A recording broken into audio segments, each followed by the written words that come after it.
Estamos de vuelta en Altavoz Sin Línea y ahora tenemos una interesante entrevista con la doctora Adriana Martínez Jiménez, jueza de oralidad en materia penal. Bienvenida, doctora. Muchas gracias. Y también nos acompaña, como siempre, el maestro y colaborador de nosotros, Daniel Navarro. Buenos días Liborio, buenos días Fernanda Juez, buenos días a todo tu auditorio aquí presentes con todos ustedes. Pues lo más importante de esta entrevista es que una persona capacitada, una persona con mucha experiencia en esta nueva materia, que aunque ya arrancó de hace muchos años, pero que todavía muchos tenemos dudas, muchos tenemos temores, muchos no concurren a pesar de que son abogados ya con arraigo, con una experiencia vasta. Sin embargo, cuando se llega a este tipo de juicios, a veces practican outsourcing, o sea, encomiendan a otras personas. ¿Y qué nos puede decir del juicio oral? Híjole, bueno, pues efectivamente hay todavía algunos compañeros litigantes, bueno, que todavía como que no les gusta mucho eso de la oralidad. Venimos de una tradición escritural en el derecho mexicano durante muchísimos años. Entonces, tal vez creo que el cambio más impactante que ha ocurrido es el que tengan las audiencias que desahogarse de manera oral. En tal sentido, pues están las partes en una sala de audiencias, con una cámara enfrente, con un micrófono, hay público. Y entonces cualquier manifestación, pues obviamente va a ser notoria, para bien y para mal. Si se hace una argumentación adecuada, bueno, pues será loada. Pero también algún detalle, algún titubeo, alguna manifestación, pues tal vez no muy adecuada, pues también queda evidenciada. Entonces, probablemente esa es una de las situaciones que en su momento a las partes les genera más temor. Tradicionalmente pues se hacen escritos en el despacho, se corrigen, se revisan, se cotejan y una vez que queda todo revisado ya se presenta. En la oralidad pues obviamente tienen que hacerse manifestaciones de viva voz. Aunque tal vez algunas personas todavía llegan a leer algunas cuestiones, se debe de exhortar a que los argumentos sean emitidos de manera directa sin leer alguna cuestión. Entonces, tal vez ese haya sido alguna de las circunstancias que generan cierto nerviosismo en los intervinientes, pero también tiene una razón de ser, es decir, la oralidad junto con la publicidad tiene como finalidad que todas las partes se den cuenta de cómo se está llevando un asunto. ¿Por qué? Porque a veces las víctimas, los ofendidos, los imputados o los familiares tenían la duda de qué es lo que está pasando con mi asunto, cómo va, qué es lo que está ocurriendo. Y a veces pues le preguntan al defensor, le preguntan al Ministerio Público y a veces dan explicaciones que no les dan mucha certeza o tranquilidad, pero precisamente para eso es la publicidad, para que el público pueda estar presente en las audiencias, vea, oiga y se dé cuenta de qué es lo que ocurre. En su caso, también los jueces al resolver tienen la necesidad de fundar y motivar una resolución, que no es otra cosa más que dar una explicación, argumentar, justificar, hacerles ver el por qué se resuelve en un sentido y en otro, y que esto sea público, que la gente entienda. En ocasiones, cuando esto se hace adecuadamente, aún las personas que no son conocedoras del derecho, pero que están como público, pueden decir, ah, sí es cierto, se resolvió, lo que pasó es esto, ah, ya entendí, fue esto lo que pasó, precisamente a ese sistema, que tiene una razón de ser. A lo mejor no es muy cómodo, tal vez para algunas personas no es muy agradable, pero creo que es necesario, precisamente para evidenciar, para dejar claro el porqué de cada resolución y la conducción de cada asunto en un determinado sentido. Daniel, además la justicia con este nuevo sistema es más rápida, lo que demanda la sociedad porque había expedientes que tenían 20 años. Sí, hay, por cierto, dos principios que establecen efectivamente que las audiencias deben ser de forma continua. Y obviamente la misma Constitución nos establece que supuestamente la justicia debe ser rápida y expedita, ¿no? El fin de esto es que efectivamente sea lo más rápido y desahogado. Y bueno, aprovechando que está la ciudadana juez y que con la experiencia que tiene tan vasta dentro del Poder Judicial también, este, yo quisiera comentar, ahora que existen los nuevos jueces que están habiendo, yo estaba escuchando muchas circunstancias que están habiendo, pero yo me acuerdo que en las clases de maestría que tuvimos cuando fue la oportunidad, nos decían que había unas especies como de pautas que existían para llevar las audiencias y que están puestas en las redes sociales, ¿no? Que se pueden bajar para que pueda uno, pues darse cuenta cómo puede uno llevar la audiencia. Si bien es cierto, deben ser peritos en el derecho, obviamente, pero también es bien cierto que en la práctica podemos en un momento dado apoyarnos. No sé qué tengan de opinión.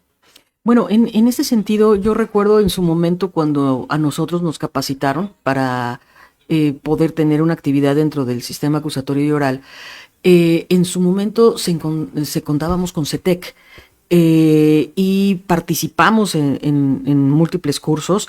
Yo creo que la gran mayoría de los jueces poblanos tenemos una certificación de CETEC para poder enseñar el sistema acusatorio.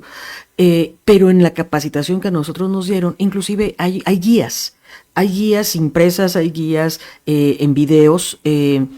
Si uno entra a un canal de YouTube, puede descargar videos de todas las audiencias, o al menos el 90% de las audiencias que puedan generarse, en las cuales se generaron con una finalidad didáctica. Es decir, para poder generar un criterio homologado entre jueces, ministerios públicos, asesores jurídicos y defensores públicos.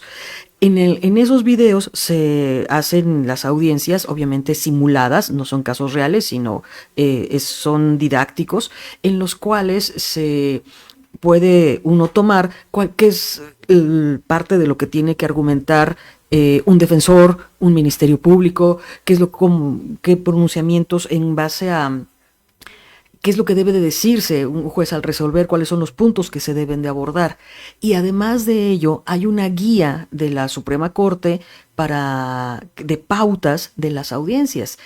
Obviamente, al hablar de una pauta no quiere decir que todos tengamos que decir exactamente todas las palabras literalmente que ahí se dicen, pero es una guía, o sea, como su nombre lo indica.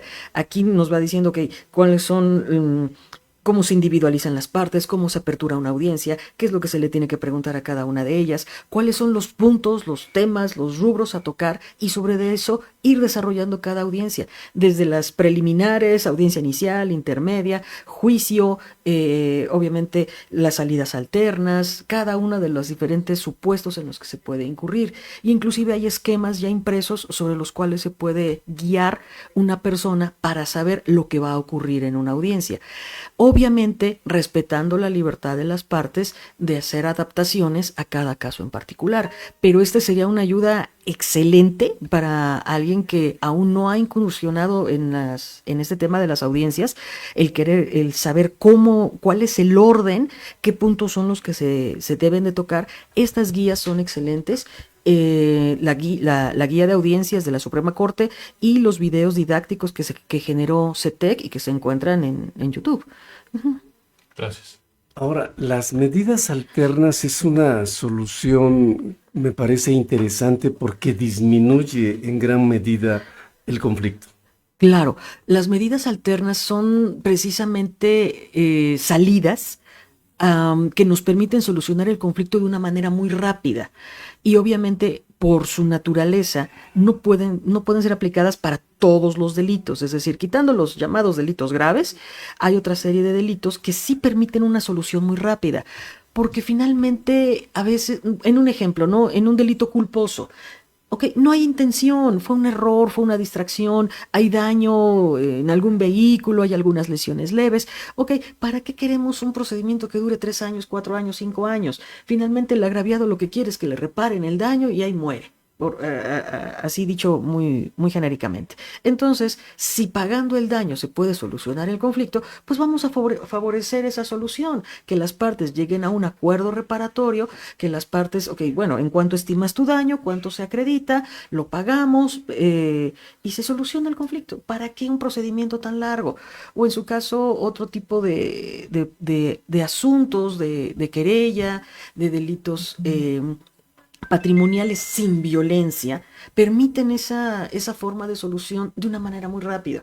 Aquí lo precisamos. ¿Por qué sin violencia? Pues porque cuando hay violencia, pues se indica un poquito mayor de gravedad, ¿no? No todos los delitos, pero estos pueden tener una solución, yo diría, con buena voluntad, y llegando a ser flexibles y objetivos, en media hora podrían solucionarse, ¿no? Si es que las partes llegan a un arreglo. ¿Y cuál es la otra? La suspensión condicional del procedimiento. En la suspensión condicional del procedimiento es para aquellos delitos cuya penalidad en su media aritmética no exceda de 5 años. Entonces, incluye violencia familiar, incluye algunos tipos de robo, incluye delitos contra la salud, que no sean muy graves, obviamente, permiten esta salida. Y la persona pues puede terminar un procedimiento en 6 meses, que en comparación al tiempo de otros asuntos, pues es bastante atractivo. Uh-huh. Daniel, una pregunta difícil para la doctora, que todo lo sabe. Bueno, la doctora haré el comentario, que fuimos compañeros en la maestría y fuimos compañeros funcionarios mucho tiempo. Yo, bajo la experiencia de que estuve en fiscalía muchos años, tuve la oportunidad de ver que la gente, en general nuestra población, todavía tiene el pensamiento que hacer justicia es que una persona esté en la cárcel. Si una persona no está en la cárcel, no hay justicia. Y ahí es donde nacen muchas veces hasta los linchamientos. Entonces, yo que, a mi parecer, no sé, a la doctora, considero que hace falta llegar aparte de los operadores del sistema, a los grupos jurídicos que existen, de muchos abogados, que no haya un aprendizaje general realmente, porque, por ejemplo, los ministerios públicos reciben cursos, al igual que los jueces, al igual del personal judicial o personal administrativo de la Procuraduría, pero el grupo de jurídico en general no recibe tantos, o no sabe dónde recibir los cursos necesarios, no una maestría, sino cursos que puedan actualizarse rápidamente sobre el tema. Y la población también es sensibilizando realmente qué son los medios alternos, las salidas alternas, un procedimiento anticipado, todas las circunstancias que a lo mejor nosotros hablamos con unas palabras técnicas sencillas, pero que la gente no sabe de qué se trata. Yo haría la pregunta a la doctora, aprovechando su momento, si considera que sí hace falta esa situación de estudio hacia los grupos jurídicos y hacia la gente en general. Sí, de hecho, aunque la reforma constitucional que permite el establecimiento del sistema acusatorio y oral tiene ya muchos años, yo creo que no se tomó el tiempo para poder informar a la sociedad de lo que implicaba este sistema acusatorio y oral. Se capacitó a jueces, se capacitó a ministerios públicos, se capacitó a defensores públicos, pero un aspecto interesante, no hubo cursos gratuitos dirigidos a los defensores particulares, que tal vez fue un detalle complicado, y los defensores particulares en su momento tuvieron que capacitarse por sí mismos, es decir, ellos consiguieron un curso en alguna parte del país, y ya, la mayoría en su momento fueron en México, en la Ciudad de México, posteriormente ya se fue trayendo a otros estados, y actualmente siguen habiendo muchos cursos de actualización y capacitación para los defensores particulares, porque si ellos, obviamente, no formaban parte de un organismo estatal, pues no recibían esa capacitación, tuvieron que hacerlo por sus propios medios. Pero además a la sociedad no se le fue informando de manera paulatina cuál era la finalidad del procedimiento penal. Y efectivamente, o sea, el procedimiento penal tiene como finalidad resolver los conflictos. pero la solución de los conflictos no de manera necesaria implica que una persona esté en la cárcel. O sea, pongo el ejemplo de los delitos culposos, es decir, hechos de tránsito, donde una persona se distrajo, se pasó un alto, iba en el celular, no vio, se distrajo, iba pensando en otra cosa y atropelló a una persona y chocó contra otro vehículo y se subió a la banqueta, etcétera. Ese no es un peligroso delincuente, es una persona distraída, es una persona que tiene otras cosas en la mente. Y la prisión no le va a servir para nada. O sea, el hecho de que enviemos a una persona a prisión no lo va a volver atento, no lo va a volver más hábil o con mayor destreza en alguna actividad. Y es necesario quitar esa idea de que el derecho penal es para castigar. Esa es una idea muy, muy arraigada, pero equivocada, lamentablemente, ¿no? No quiero decir que las personas no merezcan o sean acreedoras a una sanción penal, pero las sanciones deben de tener una finalidad, y esa finalidad no puede ser el sufrimiento, porque estaríamos muy cerca de ser personas malvadas. Es decir, si una persona ve a otra sufrir y se alegra, eso demuestra otras cosas. O sea, la pena tiene que tener una finalidad, pero no el sufrimiento en sí mismo, sino el lograr, en su caso, la reinserción social y lograr vivir en armonía. Pero el vivir en armonía significa solucionar un conflicto y nos volvemos a llevar, nos volvemos a tratar. No es así como que córtalas, sino mejor vamos a arreglar, vamos a componer para poder seguir caminando, viviendo en tranquilidad y en armonía y en respeto de derechos. Y no necesariamente eso se logra a través de la prisión. Pero como que faltó esa parte de avisar a la sociedad y sobre todo que lo sienta en un sentido de, ok, esto me permite solucionar y no vivir eternamente en conflicto, ¿no? Así como algunas, yo recuerdo a veces los dichos de cuando las abuelitas se peleaban, que empieza una pelea familiar y empiezan a sacar lo que ocurrió hace 50 años. Si alguien recuerda por qué se enojó hace 50 años, significa que lleva 50 años en conflicto sin haberlo solucionado. Mejor lo solucionamos en 5 meses y vivimos en armonía 49 años. Mejor, ¿no? Sí, yo creo que sí es más fácil. Esto me recuerda, hay un libro que se llama Vigilar y castigar, es de Michel Foucault, y plantea lo que es el suplicio. Y el suplicio es decir, una condena que ejecutan, incluso de manera bárbara, pero la finalidad es el escarmiento, porque lo hacían público, que viera la gente lo que les podía pasar. Y eso fue en la Edad Media, ¿no? Y la idea siempre es vivir en una sociedad con paz. Por eso antes se llamaban cárceles o prisiones, hoy son seres o centros de readaptación social. O penitenciarías, ¿no? Para tener una penitencia. Ahora, ¿realmente los centros de readaptación social reintegran a la sociedad o corrompen más? Yo considero, aquí este es un tema, aquí lo hablo a título personal para no conflictuar otra cosa, ¿no? Yo personalmente no creo en la reinserción social, no es posible, por muchas razones que señala también Muñoz Conde en diversos artículos, un autor español, en el que menciona que esto no es posible, porque reinsertar, resocializar, readaptar, parte de un supuesto que no existe. Si decimos significa que algún día estuvo el sujeto insertado, socializado, educado, adaptado. Y si lo vas a readaptar, significa que salió de ese ámbito, erró el camino, se descarriló y ahora lo tenemos que volver a adaptar o a insertar o a socializar. Pero muchas veces ese supuesto es falso. Porque para que una persona sea un delincuente, un criminal malvado, hay una sociedad que se generó de tal manera en su estructura que lo produjo. Entonces, si hay sociedades que producen delincuentes, ¿por qué lo queremos adaptar a que vuelva a insertarse a esa sociedad que lo produjo? Pues sería un contrasentido, claro, ¿no? Es decir, todos somos productos de una sociedad bajo determinadas características. Más bien, el combate a la delincuencia está en el cambio de las estructuras sociales, está en factores económicos, sociales, culturales, educativos, no en técnicas de reinserción social.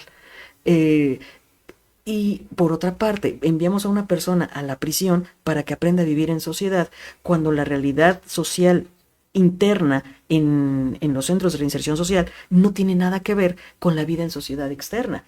Entonces se hace una paradoja, es como enseñar a alguien a jugar fútbol adentro de un elevador.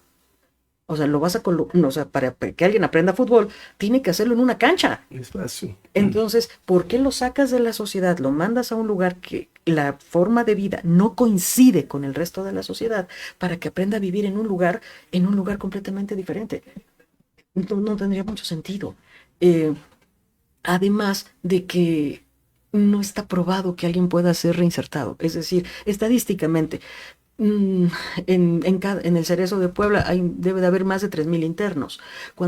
Y si la finalidad de la prisión es enviarlo a la cárcel para que sea reinsertado socialmente, cuando sea reinsertado debe de salir. ¿Y el juez cómo va a saber cuándo va a ocurrir eso? Entonces, ¿qué parámetros tendría un juez para imponer una pena?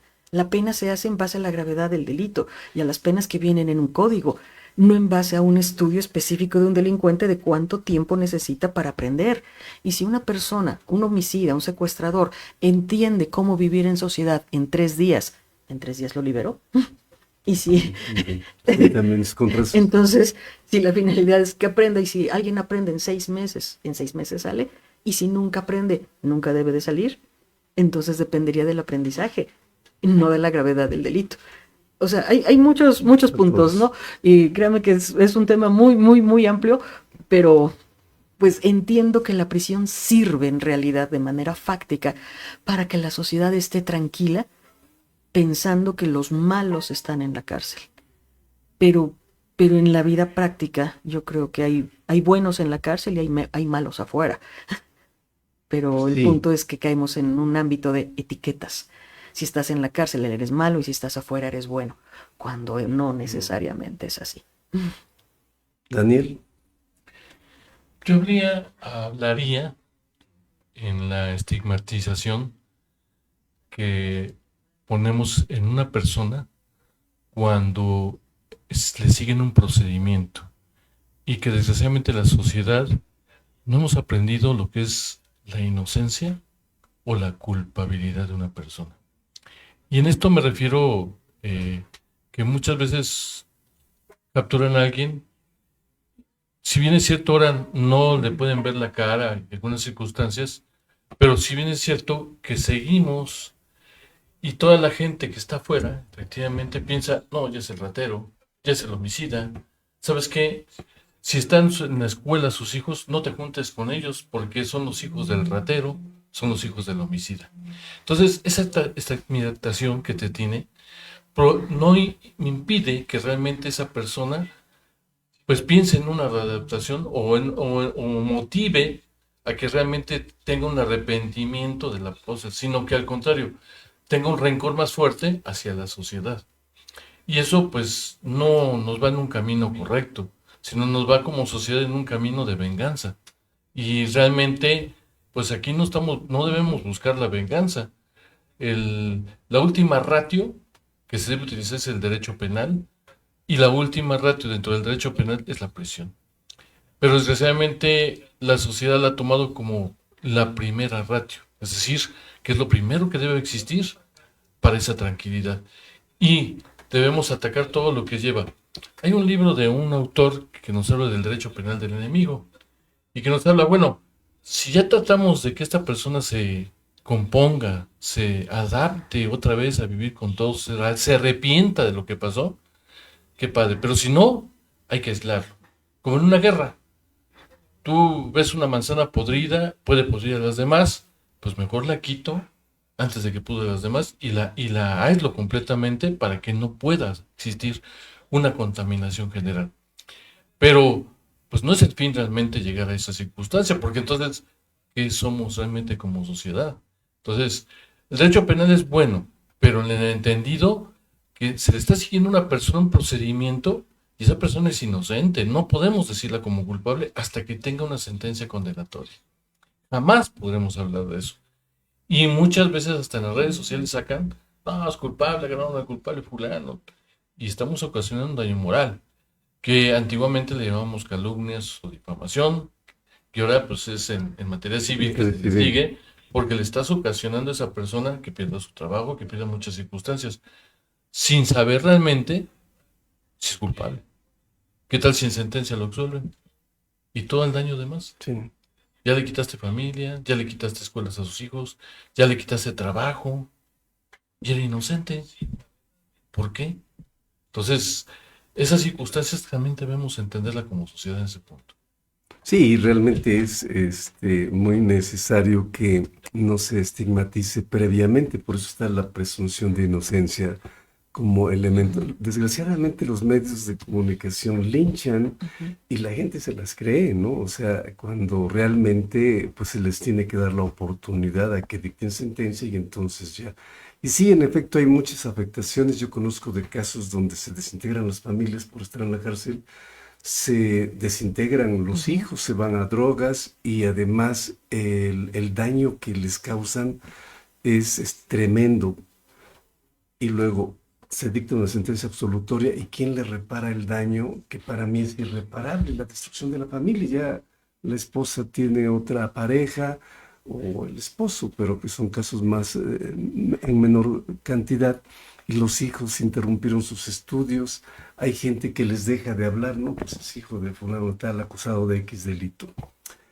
Doctora, ¿qué retos enfrenta un juez durante la conducción de un juicio? Híjole, yo creo que muchos, pero, híjole, a veces tiene que ver con algo que nos pasa a los jueces, el exceso de trabajo.